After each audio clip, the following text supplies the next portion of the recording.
Oi, gente, mais um episódio aqui agora na nossa temporada de 2024 do Pode Ficar Imune. Estou muito feliz de começar o ano com essa minha colega que eu amo. Notícia boa, a gente tem que falar para todo mundo. Então, ela além de me ajudar aqui no podcast hoje, falando de dengue, a gente vai ter que fazer em 2 partes, porque é muito assunto, tá todo mundo querendo saber muito. A professora Joana Dark Alves é infectologista e ela agora vai ser de novo a minha, como fala? Professora, colega, né? Dividindo a imunologia clínica lá na faculdade. Então, estou muito feliz porque eu gosto muito disso e a gente sabe que trabalhando em conjunto, infecto, imuno, vai dar tudo certo. Os alunos vão sair sabendo para que usar IgG, IgM, né, Joana? E a gente vai saber. Então, a Joana, ela fez pediatria no Servidor Estadual, em São Paulo. E depois fez infecto lá também, né? Lá mesmo. E eu queria te agradecer por você ter vindo começar esse ano 2024, pé direito, né? Total. Eu que agradeço pelo convite também, pela oportunidade. Primeiro episódio do ano. E queria que você falasse um pouquinho da dengue que tá aí pegando a gente, né? A gente tá em março de 2024. Pois é. Quando que a gente vai estar vendo dengue esse ano? O que você acha? Ainda, né, segundo, digamos, né, os marcos que a gente está acostumado, é aquilo, né? Ainda temos um período aí de tempo mais quente e chuvoso, né? Ainda uns bons dias aí, exatamente. Ainda uns bons dias aí. Então, essa perspectiva de tempo mais quente e mais chuvoso prolifera mais mosquito, que é justamente o que transmite. Né? O mosquito, a partir do momento que ele se infecta com dengue, todas as pessoas que ele picar, a partir dali, ele vai transmitir e ele transmite pela vida toda dele. Sem contar que, né, quando a fêmea está infectada, os ovos que ela deposita, né, que ela faz a postura já estando infectada, eles podem já nascer, né, a partir desses ovos, mosquitos infectados. Agora, recentemente, eles até descobriram que com chikungunya e com zika também pode acontecer isso, tá? Mas a dengue a gente já até sabia, tá? Que é outra coisa bem ruim, porque uma vez infectado ele não vai deixar de estar e vai transmitir durante toda a vida dele, que dura ali uns bons dias. São algumas semanas ali. E tem ainda por cima esse inconveniente de quando nasce, já poder também nascer infectado. Eita, nós, né? E assim, é um vírus, todo mundo já sabe, né? Família... Isso, família Flaviviridae, a mesma da febre amarela da Zika. O Aedes aegypti, né? Que é um mosquito da listrinha branca, né? Acho que todo mundo no Brasil já sabe, as crianças aprendem na escola. Mas a gente ainda tem que falar, que a gente tem que prevenir, né? Então, sem dúvida. Depois a gente fala disso no episódio 2 aí, pra gente falar de tratamento, prevenção. Acho que a gente vai dividir assim. Sim. Mas... transmissão, por exemplo, eu fui picado hoje. Quanto tempo demora para aparecer o sintoma? O período de incubação, né, que é isso que a gente chama, do momento que a gente se infecta até desenvolver sintomas, é em média de 5 a 6 dias. Então, a maioria das pessoas em 5 a 6 dias já desenvolve sintomas, mas pode ser tão rápido quanto 3 dias e pode demorar até 15 dias. Tá. Essa semana, eu atendi uma mãe falando que na escola pediram, como estava tendo caso de dengue, pediram para as crianças todas tomarem cuidado, passar repelente e tal, porque talvez ia ter mais chance de transmissão. E realmente, né? Tipo, o mosquitinho tá ali circulando, pica um, pica o outro amigo, né? E fica... Então, a gente tem que tomar cuidado com todos os lugares. E daí, a parte do repelente a gente vai falar também, mas os sintomas. O que é o sintoma, assim? Criança é diferente de adulto? O que a gente tem que se preocupar de sintoma? Sim. Tem, sim, algumas particularidades na infância, sim. Mas o que a gente percebe, né? As queixas são predominantemente dor de cabeça, né? Tecnicamente a gente chama de cefaleia. Gente, é uma dor de cabeça bem insuportável, viu? Pelo que o pessoal descreve para nós, né? Os pacientes. Melhora fácil. Não melhora fácil, justamente. Uma dor de cabeça muito incômoda. É muito comum o paciente queixar de dor no fundo dos olhos. Ele fala, nossa, minha cabeça toda dói, mas também dói o fundo dos meus olhos. Esse achado é frequente também do paciente ter essa queixa, tá? Assim, tem um mal-estar. Vou cortar assim, só desse negócio da dor, porque dor de cabeça, sinusite dá, Covid também pode dar dor de cabeça, né? Todos os vírus aí, resfriado, mas a dor atrás do olho, né? Sim, essa dor chama atenção. Como as pessoas falarem isso, a gente já fala, deve ser dengue. Sim, então tem essa dor também. A pessoa sente o mal-estar também bastante intenso. Tanto assim, eles muitas vezes não sabem descrever bem, eles viram e falam assim, ai, doutora, eu não me sinto bem. Já é uma coisa que me chama muita atenção. Quando fala assim, eu não estou me sentindo bem, não estou me sentindo como habitualmente, pode saber que alguma coisa está errada. A febre também é um achado super frequente, tá? Só que às vezes está tão calor, né? E a gente vê no termômetro assim, não tá uma temperatura que a gente, né, aquele padrão. Mas toma cuidado também, assim, se essa pessoa não tá com um tremor excessivo, que não é o padrão dela, se ela não tá sentindo calafrio, tá? Se ela não tá transpirando inadequadamente. Quando tá mais calor, todo mundo transpira, né? Mas, quando a gente transpira de encharcar o lençol todo, né, da cama, né? Gente, essa transpiração, ela é excessiva, né? A não ser que você more realmente num lugar que seja muito quente, né? Que não tenha uma ventilação para ajudar a refrescar. Então, esses sintomas também chamam a atenção, porque, por vezes, a gente não pega o pico da febre, então a temperatura não mostra pra gente que está alterado. Isso. Mas o paciente, na verdade, ele está tendo febre. Então, requer essa atenção, isso mais com relação aos médicos, né? E outras coisas que podem aparecer. Febre, né? Porque às vezes as pessoas perguntam, justamente, não sabem, não medem, adulto, exatamente. Tem mania de nem ter termômetro em casa. Exatamente. Isso é muito importante. Uma coisa assim, né? 37,8 para cima, a gente sabe que é febre e tá ótimo. Mas e se a gente pegou fora do pico? Tá? Então, por isso que é importante ter essa visão. O paciente não aferiu, né? Não mediu a febre, isso, né? Ou então, justamente, né? Mediu fora do pico, né? Então, assim, às vezes já cumpriu o ciclo da febre, ela já está cedendo, né? Aquele episódio de febre já tá passando. Então, por isso que não tava. Mas assim, nossa, mas eu tô com calafrio, tô com tremor. Gente, com esse calor que tá fazendo, não é normal ter calafrio. A dor no corpo também é bem intensa, nos músculos do corpo, pode ser qualquer músculo, inclusive em todos juntos, infelizmente. Às vezes as articulações também doem, embora na dengue é mais comum a parte da musculatura. E, como é que eu posso dizer? Uma falta de energia, assim, sabe? Então, desânimo também, né, gente? A gente vive uma vida corrida, né? Tem até aqueles memes, né? Tô desanimado, não sei se é, né? Enfim. Nossa, não. Exatamente. Né? Então, às vezes a pessoa tá realmente sem energia, não consegue fazer as atividades que ela já fazia, né? E, por vezes, são os afazeres mesmo, que são coisas consideradas simples para essa pessoa. No contexto dela, ela tá habituada. Ou então, ela até faz, gente, mas aí ela precisa descansar, que é uma coisa que ela também não faz no padrão. Então, são situações que tem que chamar a atenção. Entendeu? De assim, alguma coisa errada pode não estar certa, né? Vai somando as informações. E uma coisa que as pessoas também estão muito acostumadas, que não tá errado, mas não pode se fixar que assim, necessariamente vai ter mancha vermelha na pele. Tá? A mancha vermelha, essas erupções cutâneas, elas são uma manifestação da infecção, mas elas só estão presentes em torno de metade dos infectados com dengue. Então, tem uma fragilidade muito grande dessa coisa das manchas vermelhas na pele. E assim como todo o restante que a gente falou, dor de cabeça, dor no corpo, febre, tem uma certa inespecificidade, tá? Podem ser outras coisas também. Por isso que é tão importante o atendimento médico, né? Então, assim, vamos dizer, se eu moro num lugar que não tem dengue, não tá tendo dengue, e eu não viajei, né? Assim, eu só fiquei ali, né, nos últimos 15 dias e tal. Se ali não tem mosquito, não tem como eu ter me infectado. Então, eu não estou com dengue, estou com outra coisa. Mas, por exemplo, né, aqui o município de Taubaté, gente, está todo mundo sabendo, é muito importante até para saber onde procurar atendimento. O município está em epidemia, né? Todo mundo está sabendo, as autoridades decretaram situação de emergência pela epidemia de dengue.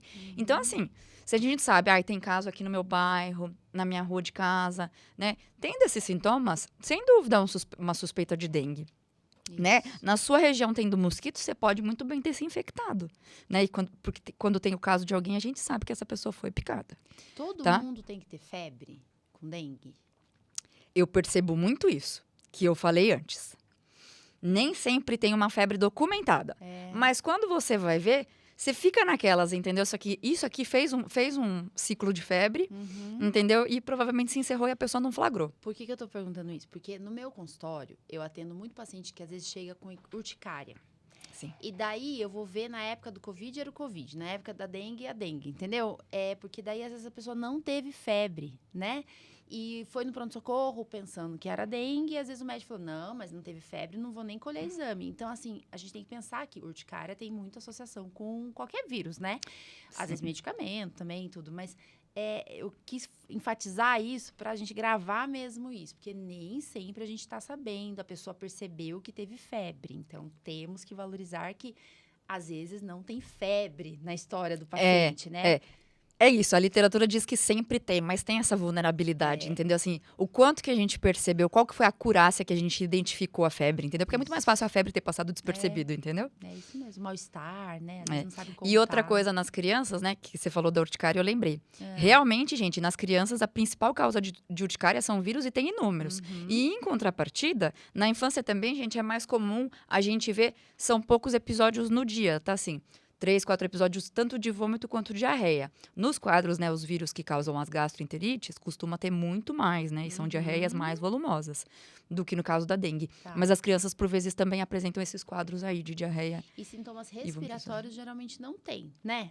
Na dengue. É muito raro. Muito raro. Então, foquem nisso quando tiverem sintomas. Eu sempre divido assim, paciente na alergia, eu faço muito isso. Então, sintomas respiratórios, sintoma intestinal, né, gastrointestinal e sintoma cutâneo, tá? E respiratório, intestino, pele, né? Na alergia eu faço isso na minha evolução e no dia a dia também pensando na dengue, no Covid, a gente faz essa divisão. Então, sintomas respiratórios, Covid, gripe, né, resfriado. Sintomas gastrointestinais, pode até ter nos dois, em criança, né? Adulto não tem tanto com Covid. Não é tão forte, né? É isso que a professora Joana está falando. E agora, os sintomas inespecíficos, que daí... Isso, né, exatamente. Tá aí com um monte de coisa. Aqueles quadros catarrais ajudam bastante. Quando a gente vê que tem bastante secreção, principalmente catarral, não tem dúvida que é quadro derivado de gripe e, às vezes, faz infecção bacteriana secundária, é frequente. Mas... O quadro inespecífico realmente é bem difícil. Mas o mais importante é que, nesse caso, que possa ser dengue, é fundamental que o paciente seja monitorizado como quem está com dengue necessariamente, até a gente eventualmente ter uma confirmação que realmente descartou. E também a questão da ingestão hídrica, né? Porque o consumo da dengue é muito maior e a gente precisa repor muito mais líquido. Então, mas se tiver quadro respiratório, foi falado para fazer inalação, lavar o nariz. Não tem problema nenhum, tá, gente? Não vai prejudicar quem tá com dengue fazer essas medidas. Mas a hidratação precisa ser igual à da dengue. E aí, evitar as medicações que tem que evitar na dengue. Então, a gente também vai ser um pouquinho mais conservador nesse aspecto. Segundo episódio aí. Isso. Porque senão fica muita coisa. É bastante coisa pra gente pensar, né?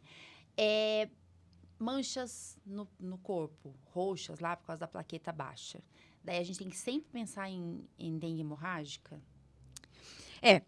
Na verdade, os fenômenos hemorrágicos podem estar, inclusive, presentes nos quadros leves também, tá? Essa pergunta é muito importante por conta disso. E existem também quadros graves de dengue sem fenômeno hemorrágico. Então, na verdade, as erupções cutâneas têm um espectro na dengue, né? Pode ser qualquer uma, de todas aquelas que a gente está acostumada. Então, pode ser petequia, pode ser quimose, pode ser púrpura, pode ser...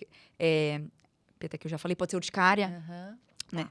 Pode ser de qualquer tipo, tá? Além de poder também ter, né, essas púrpuras, né, e as petequias são mais decorrentes de fenômeno de sangramento mesmo sendo um fenômeno leve, pode ser.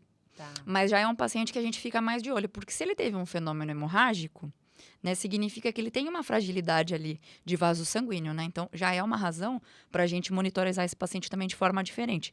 Quando a gente vê aquelas recomendações terapêuticas, né, tem diferença, gente, em quem tem fenômeno hemorrágico e não em termos da monitorização, tá? De novo, ele pode não ser um grave, que também são outras duas situações, mas a gente fica mais de olho também. Tá, então vamos falar do hemorrágico. Para eu falar que uma dengue é hemorrágica, como que eu falo? O que o paciente tem que Sim, então, na verdade, até é que agora foi super recente, a OMS acabou de mudar.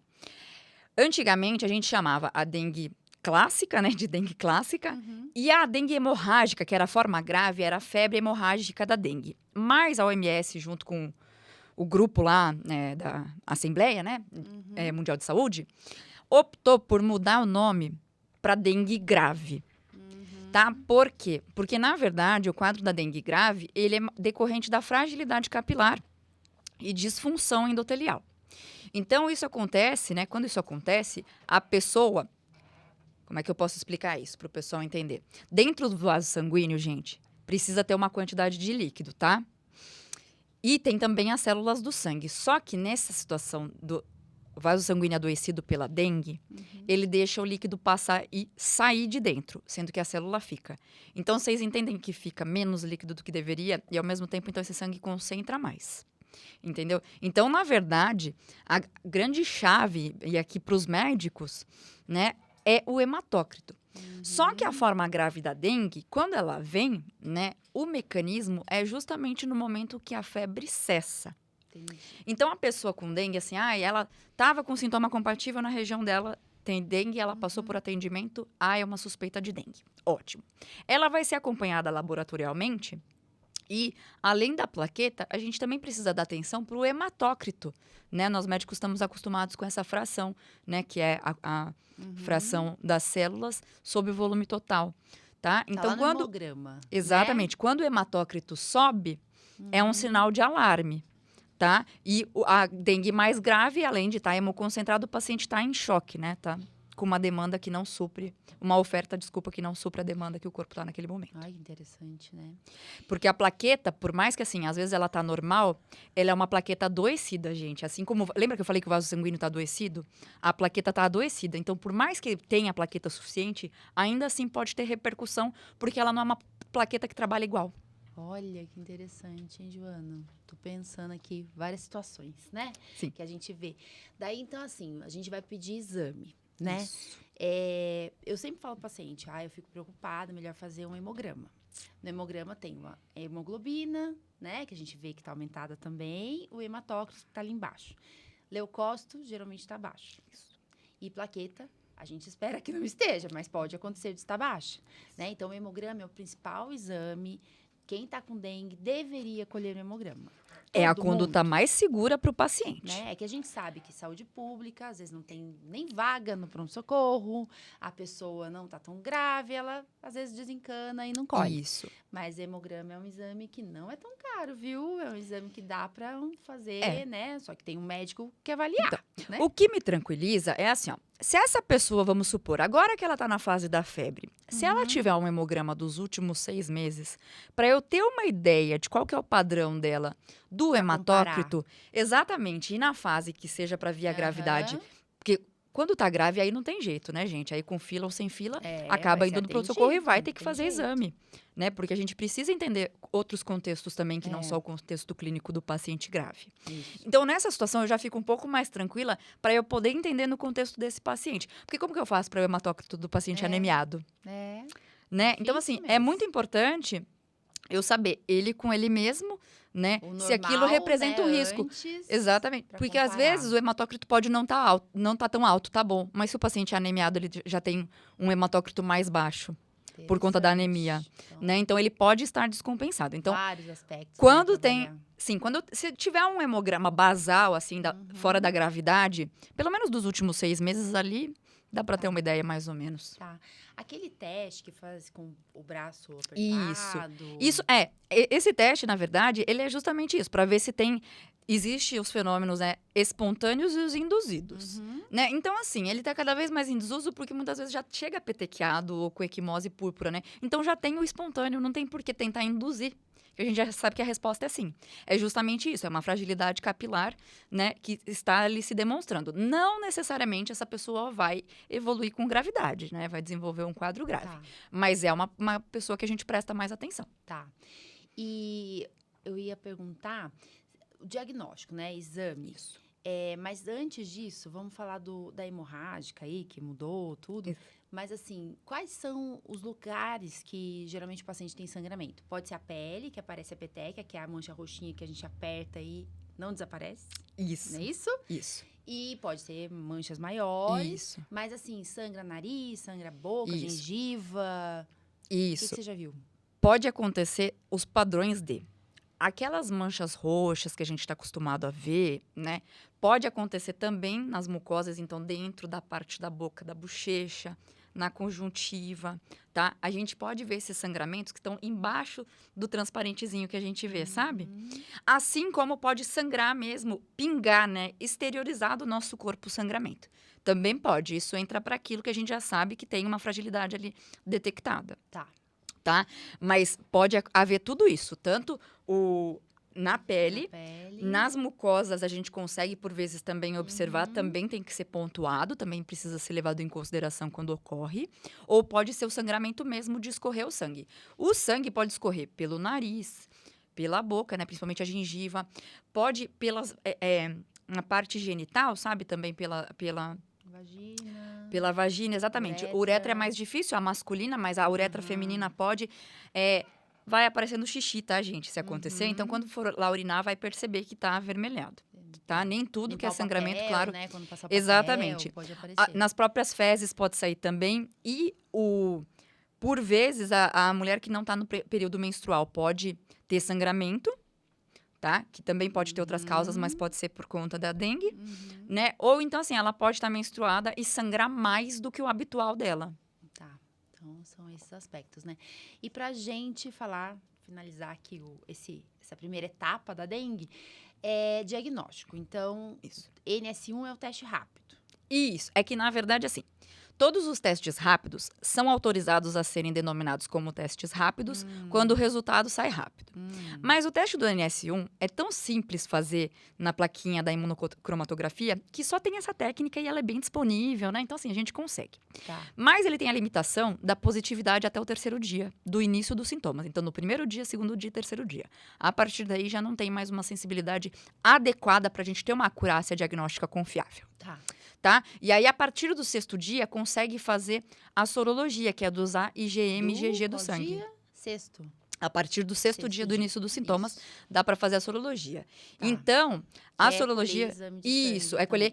existe também o teste rápido. O teste rápido também é de coleta. É de coleta sanguínea, periférica. Existe também a sorologia, que a técnica é teste rápido também por imunocromatografia. Mas, gente, tá detectando anticorpo também. A gente precisa esperar o anticorpo formar, tá? Então, antes do 6º dia, esse teste, por mais que ele seja denominado como teste rápido, também não vai acusar e pode ser dengue, tá? Tá. Então, fica alerta, porque nem sempre o exame dá positivo. Isso. Mas pode ser. Disse que o teste, o NS1, que é o primeiro, que dá para fazer até o 3º dia, a gente não consegue detectar o tipo 4? É isso? E tem algumas particularidades, sim. Na verdade, justamente o melhor dos cenários, né, principalmente nos atendimentos públicos, é colher a amostra, né, a partir do 6º dia e ver se ainda consegue, porque também os laboratórios de referência, que aqui no estado de São Paulo, para nós, é o Instituto Adolfo Lutz, quando colhe antes, eles fazem por técnica de biologia molecular, né, e conseguem identificar o tipo de vírus. Então, nesse caso, aí pode ser até o 5º dia, tá? Para mandar para o Adolfo Lutz, pode, porque não é antígeno NS1. Tá. É técnica de biologia molecular que vai identificar o material genético. Então, só que pelo material genético, eles conseguem até saber qual é o sorotipo. Nossa, que legal. Isso é muito importante para a gente saber o que está circulando, o que a gente deve se preocupar mais. Importantíssimo. Tá bom, acho que é isso, né? É verdade que dengue hemorrágico, dengue grave, só acontece depois que você já teve? Olha só, essa pergunta também é muito importante. O que a literatura mais mostra é que o maior fator para ter um evento de dengue grave é uma infecção prévia por dengue. Então, isso tá? É importante. É bem frequente, vacina, sim. Né? É bem frequente, sim. Acho que é isso, essa primeira parte. Então, a gente, daqui a pouco, né? A gente vai ter a segunda parte, segundo bloco. Porque senão fica muita informação. Joana, eu queria agradecer muito por você ter vindo. Você sabe que você mora no meu coração, tá bom? E você no meu. Obrigada, gente. Obrigada.